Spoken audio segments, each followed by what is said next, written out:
pelo contrato, pelo acordo assinado, né?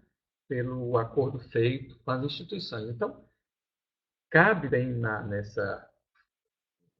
nesse convênio, nessa assinatura de um acordo de parceria, prever o máximo de situações, preencher o máximo de espaço para que não haja acusação um do outro da culpa ou da irresponsabilidade. Então, uma boa parceria é aquela que tem um bom instrumento de contrato, a meu ver. Fala-se muito do risco de perder ou de diluir a identidade própria de uma instituição quando se entra em rede. Mas esse risco é, para mim, mais um desafio que tem como vantagem, posso dizer assim, a possibilidade de confirmar mais a singularidade de uma instituição diante de outras que são parecidas, mas não são iguais. Né? Então, eu não sei se os riscos, eu diria que os riscos devem ser transformados em bons desafios para poder a gente, ao invés de diluir a identidade, até consolidar, confirmar a singularidade das instituições, exatamente porque está trabalhando com instituições similares, no caso de uma rede. Né? Uma grande vantagem, porém, é aumentar a incidência social, política e diminuir o fechamento ou isolamento de uma instituição. Quando eu falo que isso está no espírito do tempo, considera-se o outro lado dessa moeda. Quer dizer, se está no espírito do tempo, todos devem buscar fazer esse exercício de redes e parcerias para diminuir o risco de fechamento ou isolamento de uma instituição. Então, creio eu que o isolamento de uma instituição, ou uma instituição que não se comunica com outras, ou que está muito fechada, reafirmando o tempo todo a sua identidade, como se ela fosse a única a fazer aquilo, fosse a melhor, eu acho que ela diminui a credibilidade dela, ela demonstra uma insegurança naquilo que é, e esse isolamento, eu não acho que confirma a identidade, não. Confirma a crise ou a fragilidade da identidade que ela tem, porque ela não se sente segura para poder entrar em relação com outras similares que não são iguais. Então, assim, né, só para poder matizar a realidade do risco e não separar tanto risco e vantagem. De qualquer forma, não me parece uma escolha, uma opção, essa de trabalhar ou não em rede. Né? Por isso, é abraçar mesmo o desafio. E a pergunta é como? Como aprender a trabalhar em rede? Como trabalhar em rede com similares e confirmar a, a nossa singularidade exatamente estando diante de outros que são parecidos, mas não são iguais, e de que forma a gente vai poder reforçar aquilo que nós temos como pauta comum, se quiser o caso, se for o caso. Tá? Podia ser por aí? Mas aí no caso, Pedro, Pois não. só para complementar, né? Ah, Tipo, as instituições isoladas hoje em dia, pela própria dinâmica, muitas vezes o risco é muito maior do que se não tivesse parceria. claro, por isso que eu estou dizendo, não sei se é uma escolha, a não ser que a escolha seja ficar no isolamento. Mas acho que é uma hipótese. O isolamento é o grande risco de uma instituição hoje. Né? Então, a questão de ensaiar redes ou ensaiar parcerias não me parece ser uma escolha, mas é algo que deve ser exercitado continuamente. Né? Faz parte do espírito do nosso tempo buscar isso. Aqui na universidade, eu não digo como exemplo, mas a gente tem algumas limitações, ou várias limitações orçamentárias, financeiras. Então, nós tomamos uma decisão, que é uma decisão, vamos dizer, orientativa, é uma orientação mais do que uma decisão, de não começar nenhum projeto novo sem ter, é, sem ter um parceiro, né? Sem conseguir identificar parceiros para esse projeto, instituições públicas, privadas ou da sociedade civil. E é engraçado que a gente colocou isso como se fosse uma orientação e acabou sendo uma regra de jogo bastante interessante, né? Só que a gente começa abrindo mão assim de que o projeto a gente vai decidir tudo sozinho, que a gente vai coordenar o tempo todo, de que tudo vai ter a nossa cara. Então, mas eu não sei se a renúncia é ruim para a gente não, tá? Até acaba sendo, tem sido pelo menos uma experiência bem legal. Acabamos de fazer um curso de extensão em direitos humanos com, o, com uma instituição latino-americana aqui no Recife, uma faculdade de direitos humanos e com instituições, organizações do movimento dos direitos humanos aqui, organizações sociais. E parecia assim uma coisa difícil com tantas associações a gente fazer uma parceria.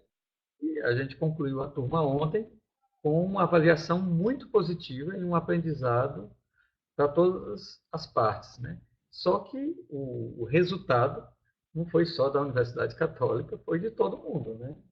Então, por aí eu diria. Né? Como digo, o que eu estou dizendo aqui é muito simples, porque está na pauta do dia a dia da nossa experiência. Mas o que eu gostaria de chamar a atenção é de que a gente não separe tanto riscos e vantagens, nem simplesmente coloque numa balança. Toda hora, quase são duas faces da mesma moeda, né? Um risco, ele pode estar acompanhado de uma vantagem. Em todo caso, é uma discussão que a gente não sei se a gente pode optar entre fazer ou não fazer parceria. Hoje em dia, me parece um bom imperativo, digamos assim. Um tema que sempre discutimos é a importância das parcerias com o poder público, principalmente a nível municipal. Acreditamos ser fundamental a parceria com o governo, né, ou com as diversas instituições de governo, quero entender, mesmo que esta não inclua somente apoio financeiro, pois isso legitima a ação do projeto. Porém, estamos sempre correndo atrás desse apoio, pois quando conseguimos consolidar uma sólida relação, a troca de governos e a falta de continuidade das ações desenvolvidas por eles nos fazem iniciar a relação do zero. Gostaria de uma análise do nosso palestrante a respeito desse tema. Se possível, algumas dicas de como amarrar esse tipo de relação sem cair na dependência do jogo político partidário.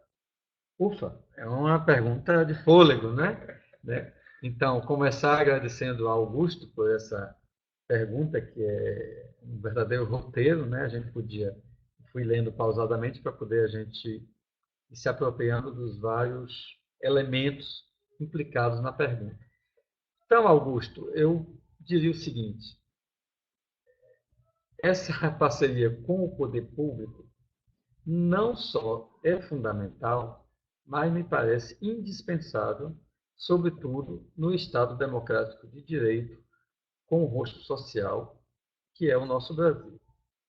Veja só, as instituições sociais ou as nossas ações sociais, elas nasceram a partir de demandas que nós percebemos, nasceram com uma mística, ligadas à fé ou então ao nosso engajamento social ou aos dois. Seja como for, um Estado democrático de direito ele precisa organizar ou normatizar, né, essas redes né, de um trabalho social, né, dentro de uma democracia social, sobre todos esses processos que a gente tem vivido no Brasil. Muitas vezes esse Estado aprendiz, que é o Brasil, essa jovem democracia, e a gente está vendo a fragilidade da nossa democracia no momento atual, às vezes esse Estado é muito interventor, né? Então, o Estado brasileiro não encontrou ainda o seu lugar. Ele parece que não só quer regular, mas ele intervém demais na questão social ou nas políticas sociais. Então, não é por acaso, eu acho curiosa a expressão intervenção social. De fato, o nosso Estado, ele não só normatiza, regulamenta, controla, ou digamos, cobra, avalia e tudo, mas ele também intervém. Então, essa intervenção incomoda bastante. Isso há um excesso do Estado e, por isso, essa sua pergunta, ela toca em questões bem complexas. Mas, por isso mesmo, não há receitas, porque esse Estado ele vai crescer assim, ou vai se transformar na medida em que ele for fazendo, tendo relações com instituições que vão ter peso nessa mudança da relação ou mudança nas regras do jogo.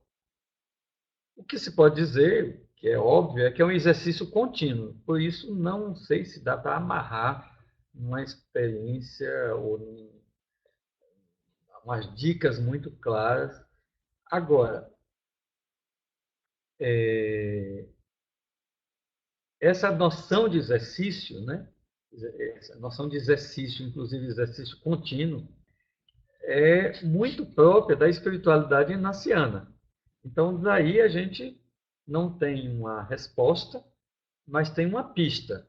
Ou seja, a gente se fortalece no exercício.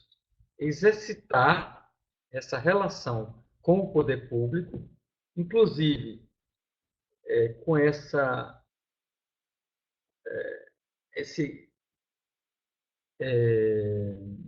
vai e vem, ou esse recuo, essa volta atrás, um passo na frente e dois para trás, muitas vezes, de um Estado ou de um governo municipal, estadual ou mesmo federal, isso a gente vai sofrer ou ter que conviver com isso até nós chegarmos a políticas de Estado que não são políticas de governo. Então, de alguma forma, essa fragilidade do nosso Estado democrático é porque nós temos políticas que estão associadas ao governo desse partido e que a gente gostaria que fosse avaliada e consolidada. Né? Mas, por enquanto, a maioria das políticas elas estão associadas, né, a políticas de governo e não a verdadeiras políticas de Estado, como nas democracias mais consolidadas ou nos estados de direito democrático mais consolidados. Então, eu diria assim, né, a gente tem que assumir esse momento do nosso Estado brasileiro, o momento atual da democracia, que não é muito animador, por sinal, mas de alguma forma eu diria que esse desconforto vem por falta de políticas de Estado e não somente políticas de um ou de outro governo ou de um ou outro partido, né, muitas vezes. E que a oposição se reduz não a fazer outra proposta, mas ser contra aquilo que quem está no governo está tentando fazer. Né? Então, essa é uma fragilidade que não é fragilidade só da mudança de governo, mas essa falta de essa incipiente consolidação das estruturas democráticas ou do Estado de direito no Brasil. Né? Será que nós temos, de fato, políticas de Estado, né? Políticas de Estado, estruturantes do Estado? Eu acho que sim, mas assim, quase que a gente depende na hora do orçamento, na hora de mudança de governo, de alternância de governo, a gente corre o risco de perder algumas conquistas ou então mudar essas políticas em outras formas. Isso vai ser continua sendo bastante desconcertante. Na área da educação, em todo caso, é impressionante a mudança da regra do jogo enquanto a gente está jogando. Então é muito complicado. Não sei se respondo, mas tem um aspecto que vai por aí, da própria maturidade ou imaturidade ou inconsistência ou das políticas de Estado, que são, na verdade, ainda políticas de um governo. E esse governo, quando passa, a gente tem que refazer. Bom, isso seria um problema mais fundamental. Mas esse exercício exige uma avaliação contínua das nossas experiências exitosas, que existem experiências exitosas, e isso pode ser, inclusive, usado para o convencimento quando há mudanças nos governos, e também uma avaliação aprofundada dos desafios encontrados. Muitas vezes a gente aprende mais com os desafios, né, do que com as facilidades, né? Então, esses desafios ou a mudança de regra, às vezes nos dá uma possibilidade de repensar, de reorganizar a nossa ação, né? E, no final das contas, a gente pode até ser levado a pensar que não foi tão ruim, apesar de não ser desejado, acabou suscitando um processo que aprofundou ou que tirou a gente de um certo conforto. Portanto, o que eu considero é que essa relação com o Estado é um aprendizado contínuo, mas é bom considerar que essas ações que contribuem para a descontinuidade não estão só do lado dos governos, ou do Estado, ou dos outros parceiros. Também estão do lado das nossas instituições, né? Por razões diversas, há uma rotatividade de educadores, ou então há outro vício, que a estabilidade ou a demora demais numa pessoa numa mesma função, que pode cristalizar e pode não dar tanta flexibilidade para adaptação. Então, isso pode, tanto a descontinuidade é um problema, como também a estabilidade que se torna inflexível diante de mudanças de cenários, de mudanças de protagonistas ou de parceiros. Há também muita instabilidade, digamos assim, ou muitas mudanças nos nossos agentes sociais. E as próprias obras da Companhia de Jesus têm passado por mudanças, né, com processos que são discutíveis. Não estou discutindo a intenção das pessoas. Mas, assim, as mudanças não podem ser muito bruscas, porque a gente acaba consumindo muita energia para adaptação, né? Seja como for, essa relação, digo, ou essa descontinuidade, ela é algo que a gente vai ter que lidar, aprender a lidar e tentar não prejudicar ou não provocar uma descontinuidade na ação, sobretudo naqueles que estão na ponta, né? A gente tem que tentar garantir uma continuidade do serviço prestado, mas como agente ou como gestor, se quisermos, a gente vai ter que lidar com essa dificuldade do próprio tecido político e do tecido social brasileiro, mas também das nossas próprias instituições sociais, né? Seja pelas mudanças de regras, seja pelas mudanças de pessoas que muitas vezes são pessoas-chave na, na nossa relação. Por exemplo, no Fé e Alegria, a gente demorou muito, né, com Fé e Alegria, a ter uma pessoa lá no CNAS. Por razões que eu não compete aprofundar aqui, não é? A demissão de uma pessoa que está representando a instituição pode ter uma implicação muito grande para toda a rede de fé e alegria, como é o caso esse ano. Para citar um exemplo delicado, mas a gente não pode deixar de tocar nas nossas próprias feridas, né? Então, foi uma perda muito grande para nós, uma demissão que pode ter razões de outra ordem, mas que politicamente houve uma perda na nossa representação no CNAS por conta da demissão da pessoa que nos representava. Enfim. Eu queria comentar uma coisa, Pedro. Eu quero comentar uma coisa, inclusive, da avaliação dos trabalhos, dos projetos sociais que vocês fizeram, né? Uma coisa que, em alguns projetos, eu reforcei muito isso, com relação ao histórico do projeto.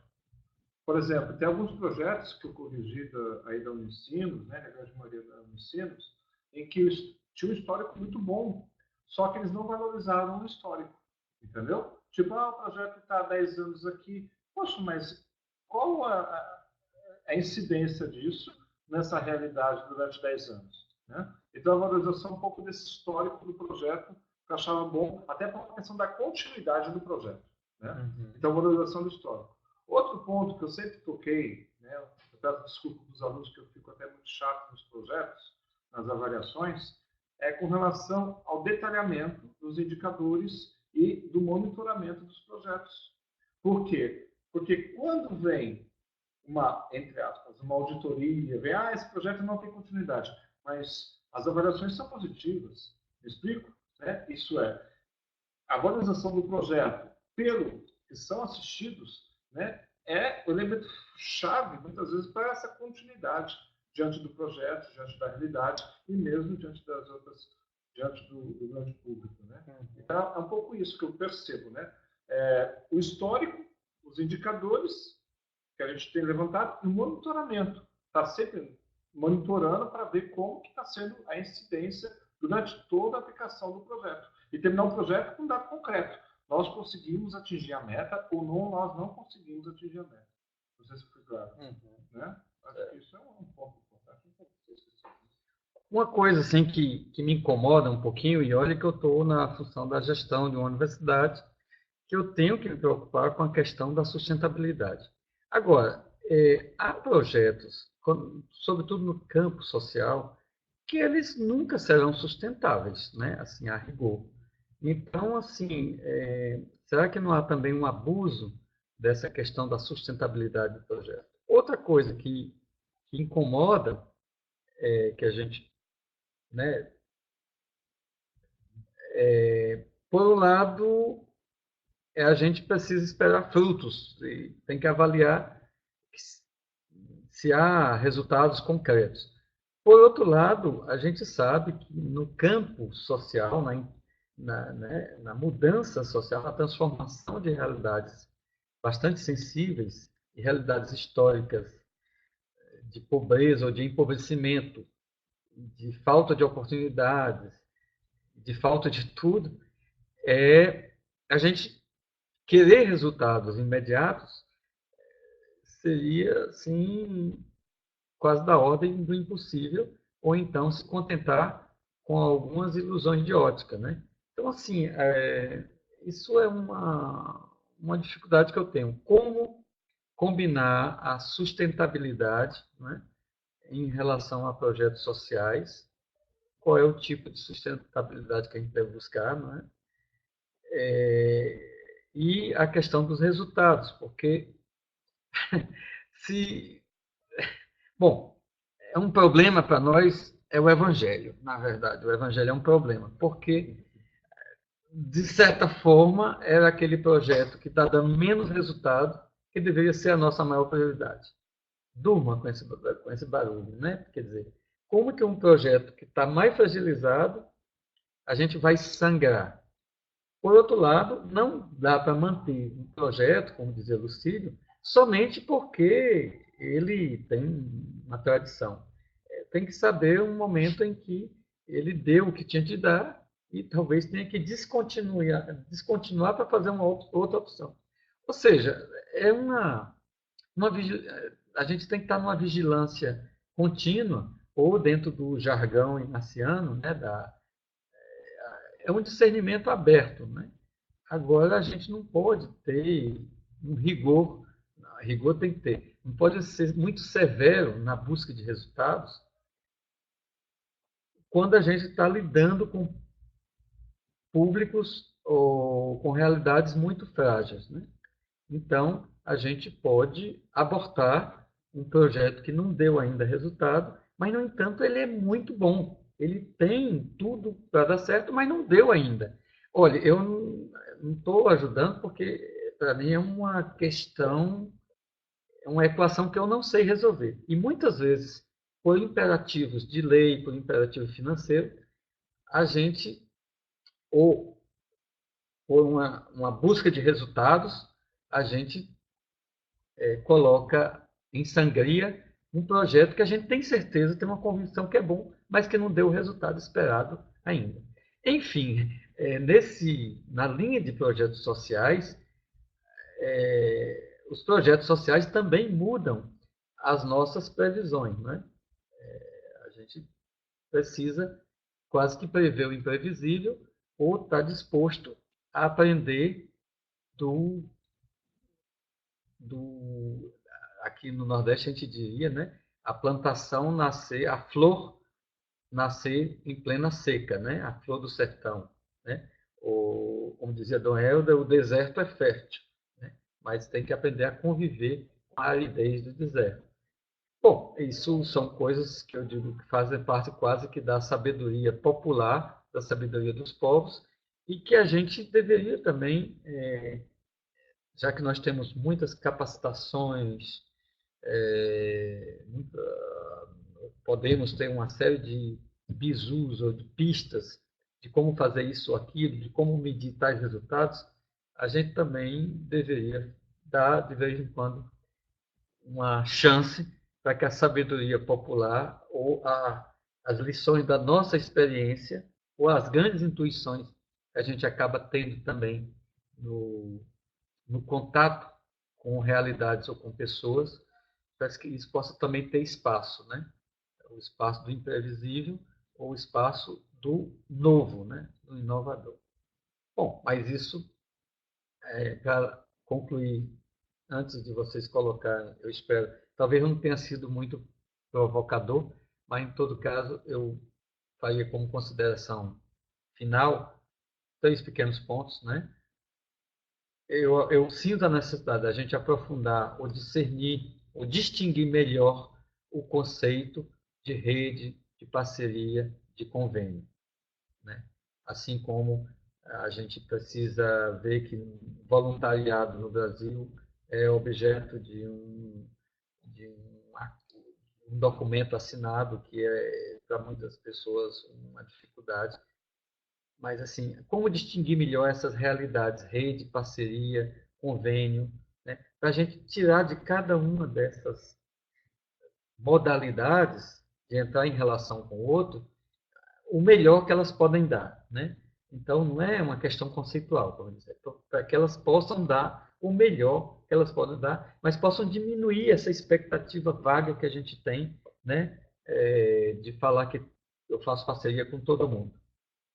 Ou então que nós agimos em rede. Não, a ação em rede ela tem uma lógica própria, ela supõe, inclusive, um aprendizado que nós estamos assim engatinhando ainda, porque a realidade das redes, ou essa forma de compreender rede, tem algo de novo, né?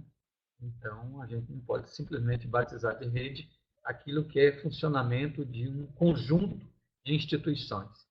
Esse conjunto de instituições deveriam, se querem convergir da noção de rede, ter outras formas de relações, né, entre elas,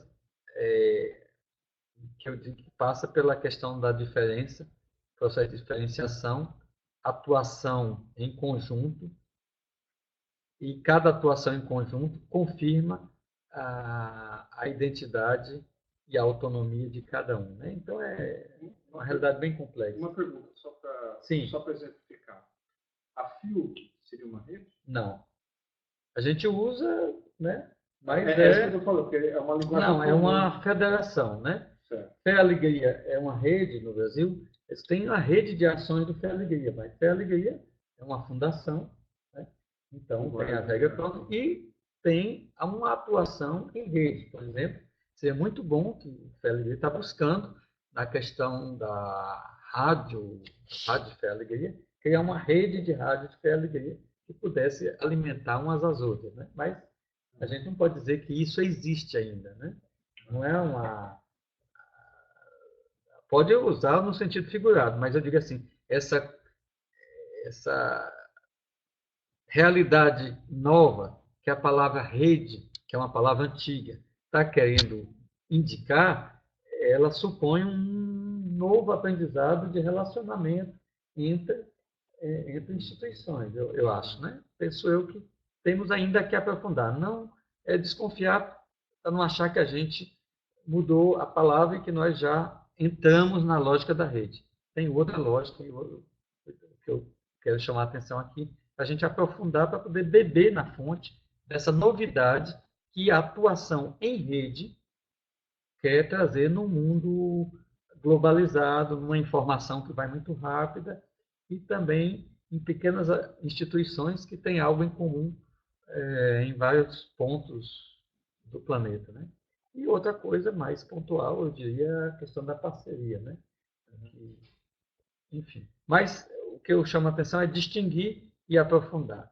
Segundo ponto é avaliar mais profundamente as experiências exitosas. Olhem, o que a gente tem de experiência nesse campo é muito, muito grande. Né? E é um patrimônio que, se ele não for refletido, avaliado criticamente, ele vai ser um patrimônio de museu, ou então a gente vai passar a vida contando os nossos feitos, certamente valiosos, mas a gente não vai tirar dessa experiência, né, o que ela tem de melhor e jogá-la para o futuro. Então, a reflexão, a avaliação, voltar-se para essas experiências exitosas e também para as experiências fracassadas ou desafios encontrados, no caso com o poder público, se a gente não aprofundar esses desafios, se na primeira dificuldade a gente cair fora, ou a gente privatizar a ação, ou reprivatizar, ou então achar que nós que temos os valores e o Estado só nos atrapalham, então a gente não vai construir esse Estado, essa democracia que nós queremos. Né? Então, tanto o Estado vai aprender como nós vamos aprender. E é dessa relação que vai depender o Estado brasileiro do futuro. Até para sair do palco partidário. Um Estado muito providencialista, né? Que vai prover todas as necessidades, paternalista. Né? Mas nós também temos esses paternalismos. Ou então, essa questão de que nós fazemos melhor do que todo mundo. Então, isso nos impede de entrar em rede, porque nós fazemos melhor, porque se misturar com o outro vai. Né? Não, nós fazemos melhor e nós temos que ter todos os pontos da nossa identidade sempre em evidência. Então, pronto. Então, significa que a gente pode fazer rede estilo McDonald's. Vai ser a mesma coisa, replicar no Brasil todo, ou então ficar como uma ilha de excelência, né? Uma pequena ação excelente dentro de um lixão, né? Então, assim, nós temos muito a aprender e certamente a conversão no sentido da prática, da maneira de agir, a realizar, né, sobretudo quando a gente fala do social. Me incomoda essa pretensão que nós temos de que nós fazemos melhor do que todo mundo. Ou então me incomoda achar, por mais que o Estado me dê trabalho, achar que o Estado só está me atrapalhando. Ele está lançando desafios e a função dele é criar políticas mais amplas do que a visão de cada instituição. Né? O problema da intervenção do Estado é um problema ainda, mas o Estado será tanto mais interventor quando as instituições forem mais fechadas. Ele vai sentir necessidade de intervir se a gente se fechar. Então, tem uma equação aí da relação nossa que ainda temos que aprender de um lado e outro. E, por fim, né, para sair desse assunto quase, é como que nós vamos ensaiar parcerias com a iniciativa privada, que nós demonizamos. Parece que tudo que é privado, não é? Tudo é capitalista, tudo é lucro, tudo mais. Então, nessa relação, eles têm trabalho de responsabilidade social, às vezes eles querem ter a marca deles. Aí como que a gente pode negociar essa parceria com a iniciativa privada, fazendo alguns ensaios, né? E quebrando esse bloco que ainda é essa separação entre iniciativa privada e organizações sociais. E apostar também na sociedade civil. Veja, a sociedade civil, as pessoas de boa vontade, não é questão de fazer uma legião da boa vontade, mas tem muita gente querendo ajudar e não sabe como. Então, se a gente descobrir formas de cooperação, a gente certamente vai incluir pessoas na proporção, na dose em que elas podem contribuir. Aí, para mim, um dos melhores exemplos aqui na América Latina é o Hogar de Cristo. O Hogar de Cristo no Chile, ele não pede a cada pessoa para dedicar a vida inteira ao hogar. Ele pede aos jovens, adolescentes, para fazer uma campanha na porta dos cinemas para arrecadar fundos. Nas farmácias, nas empresas, aqueles centavos que restam, eles colocam. Então, eles criaram uma grande possibilidade de participar, cada um à sua medida, numa pequena contribuição, e aí eles criaram um mutirão no país todo de uma forma impressionante. É verdade que eles têm Santo Alberto Hurtado, né, como patrono, e talvez nós aqui ainda não temos um bom santo protetor ou que nos estimule. O santo não protege muito, não, mas ele é um indutor da ação, da motivação das pessoas. E aí eu diria, né, a gente está só aprendendo, só começando a aprender a tecer essa rede social, ou essa rede de ações sociais. Mas a sociedade civil brasileira, ela ainda precisa ser mobilizada. E muita gente, é interessante quando a gente critica, quando tem as enchentes lá no sul, quando tem a seca no Nordeste, o pessoal doa muito. Por quê? E por que as pessoas não se sensibilizam com essas políticas de erradicação da pobreza, de uma educação de qualidade, etc. Olha, será que a falha é só das pessoas, se elas, quando tem um apelo maior, se elas são bastante generosas? Será que nós não teríamos uma criatividade, uma maneira de propor ações concretas, pontuais, mas que possam envolver o maior número de pessoas e não somente aqueles monges entregues 24 horas à ação social? Né? Nós aceitamos a pequena moedinha da viúva, né? Nós aceitamos a pequena ação do jovem, o copo d'água. Né? Então, assim, de certa forma, muitas vezes a gente exige daqueles que a gente gostaria que colaborasse conosco, que eles dediquem toda a sua vida, que façam um passo logo que é uma opção de vida, de contribuição, de colaboração muito forte. E a gente não tem a pedagogia de dar os pequenos passos para que as pessoas possam dar aquilo que elas podem dar naquele momento. Ou então, pouco a pouco, elas vão se convencendo de que elas podem dar mais, inclusive mais de si, do que algo que elas têm para que essa grande rede de ações sociais possa ter uma incidência que transforme realmente o nosso país. Enfim, por aí. Muito bem. Bom, estimados alunos e alunas, o espaço agora é para os comentários, para as perguntas. Então, se alguém tiver algum comentário, alguma pergunta, algum exemplo, pode ser feito agora. Aí pode escrever aí na sala do bate-papo, ok? Senão a gente já vai terminando essa videoconferência.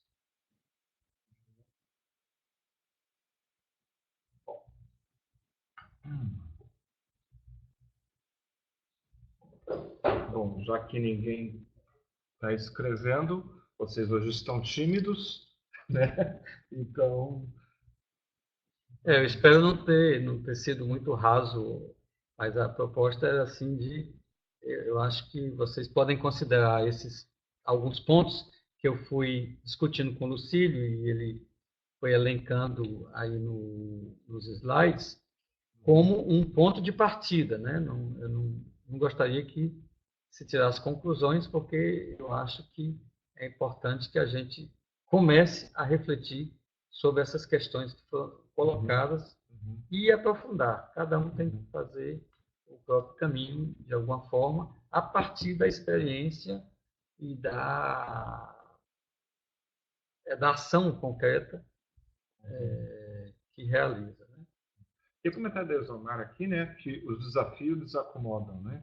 Isso é, tira você do incômodo, né, tudo, né? Sem Então, dúvida. esse movimento, né? Bom, então não tem nenhum comentário, nenhuma pergunta. Se não tiver, eu já vou terminar essa videoconferência com alguns recados. Bom, acho que não tem, Pedro. Bom, já que não tem nenhum comentário, eu queria dar alguns recadinhos finais para vocês, alguns avisos, ok? A grande maioria já entregou o projeto final do curso. A grande maioria já entregou. Eu estou dando prioridade para as avaliações para o projeto final. Isto é, aqueles que já entregaram, está tranquilo, né? Eu já fiz as minhas considerações, como vocês já viram, e a gente está avaliando, né? As outras atividades dos módulos 5, 6 e esse do sétimo, vocês poderão entregar depois que entregar o projeto. Eu quero que vocês dão prioridade agora para o projeto. Estamos no final do ano, como vocês bem sabem, e muita coisa se acumula nesse final de ano. Então, vamos dar prioridade àquilo que é prioritário, né? Lógico. Então, vamos terminar os projetos com tranquilidade, na paz, tal. Terminando os projetos, aí a gente vamos fazendo esses módulos, que eu chamo são módulos complementares, né? Os módulos estruturais, como módulo 1, como módulo 4, mesmo módulo 2, são módulos mais estruturais do projeto. Esse módulo, por exemplo, redes de alianças, é muito complementar ao projeto, né? Então, é só essa orientação que eu gostaria de passar para vocês. Ok? Vocês estão me ouvindo, gente? Vocês estão quietinhos hoje? Já. Ok. Obrigado, Cristina. Estão muito quietinhos hoje, ninguém comenta nada assim. Ok, que bom. Né? Então, ficamos combinados assim. Tá? Hoje é E sexta, hoje é né? sexta, é verdade. Para a gente também, viu? Hoje é sexta. Né? Se alguém tiver alguma dificuldade com os prazos, né, eu quero que, por favor, que me escreva. Tá certo? Me escreva que a gente vai ver cada caso é um caso. Né? Isso a gente tem que ter essa delicadeza. E se eu estiver pressionando muito, por favor, eu quero que vocês me avisem. Perfeito? Né? Mas é só uma questão da gente traçar uma boa relação que eu acredito que nós conseguimos desenvolver durante esse ano. Perfeito? Último recado. Eu escrevi no último e-mail para vocês de que eu preciso do nome completo e endereço correto de vocês para os certificados. Por favor. O ano passado nós tivemos uma experiência não muito feliz de que ou o nome, no caso que vocês colocaram na matrícula, estava incorreto, ou o endereço estava incorreto, então os certificados voltaram. Então, revejam isso e mande para o meu correio, né, o nome completo e o endereço completo, né, para que a gente possa fazer os certificados de vocês. Perfeito? Então é isso, estimadas alunas e alunos. Pedro, muito obrigado pela sua participação, por colaborar com a gente. Vou continuar pensando nas questões que vocês colocaram. Tá certo, né? Eu quero dizer que essa videoconferência foi gravada a partir da segunda pergunta. Eu tinha esquecido de apertar o clique, né? Mas já deu 1h e 6 minutos, né? E hoje é sexta-feira, como a Silvana falou. Segunda-feira, pela manhã, eu vou publicar essa videoconferência, ok? E muito obrigado pelos todos os participantes, pela Ana Cristina, a Bianca, a Daiane, a Usamar, a Silvana. Né? Segunda-feira, então, vamos publicar essa videoconferência. Quer falar alguma coisa? Não, a Leila chegou? Não, a Leila não chegou ainda, não. Fala para Fala que a carne do churrasco, a edição Leopoldo, fala que eu estou pedindo para que faça um churrasco para todos os agentes sociais daí da Unicinos, ok? Fala para a comunidade dos jesuítas fazer essa carne aí para vocês e eu me sinto participante já desse churrasco. Perfeito? É isso mesmo. Então, prezados amigos, queridas amigas, uma boa noite. Até a próxima. Tchau, Isamar, Daiane. Um abração para todos. Bom descanso para todo mundo. E até a próxima. Tchau, tchau.